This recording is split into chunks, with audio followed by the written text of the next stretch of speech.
আমরা অনলাইনে একটা ভিডিও দেখে এই পরীক্ষাটা করলাম, চিপসে আগুন ধরে কিনা।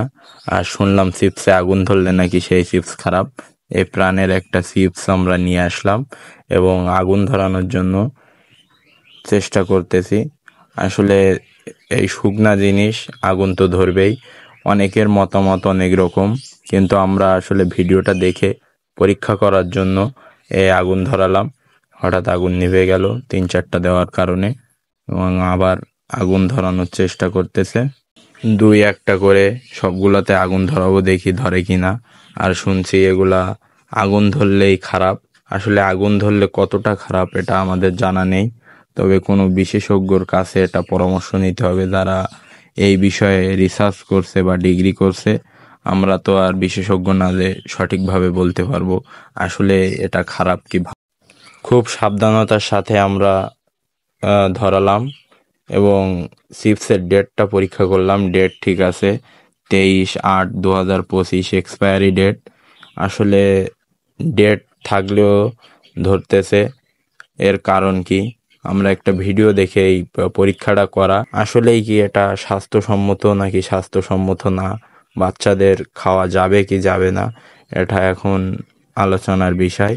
আসলে আমরা অতটুকু জানি না যে এটা ভালো কি খারাপ, শুধু এটাই জানি অস্বাস্থ্যকর জিনিস খাওয়া যাবে না। সেই উদ্দেশ্যেই এই ভিডিওটা করা। পোড়ানোর শেষে চিতার শেষ যা পোড়ানোর পরে এটা চাপ দিয়ে দেখি শক্ত কি শক্ত, এটা একদম পুরো হার্ড প্লাস্টিক হয়ে গেছে আর তলায় মাল পড়েছে, তেল তেল। আমরা প্রাণের চিপসের পরে আরো একটি চিপস নিয়ে আসলাম, দেখলাম আসলে এটাও জ্বলে কিনা। এটা জিরো চিপস, প্রাণ কোম্পানির। আসলে এরও ডেট ঠিক আছে। এখন আমরা এটি আগুন ধরাবো, দেখা যাক এতে আগুন ধরে কিনা। আসলে এই কি এটা স্বাস্থ্যসম্মত? সবাই টুকটাক খাচ্ছে, লোভ সামলানো বড় দায়। আমরা প্রতিনিয়ত এমন অস্বাস্থ্যকর ও ভেজাল খাবার খাচ্ছি, যার কারণে আমাদের শরীরে অনেক ক্ষয়ক্ষতি হচ্ছে। তবুও আমাদের চেষ্টা করতে হবে এসব একটু দেখে শুনে খাওয়ার। এবং আমরা মেয়াজ নিয়ে এসে ধরালাম, কিন্তু এই চিপসটাও ধরে গেল। আসলে এই আগুন ধরা নিয়ে কতটা যুক্তিসঙ্গত, বা আগুন ধরলেই কি খারাপ হবে এমন কোনো যুক্তিসঙ্গত কারণ আমাদের জানা নেই।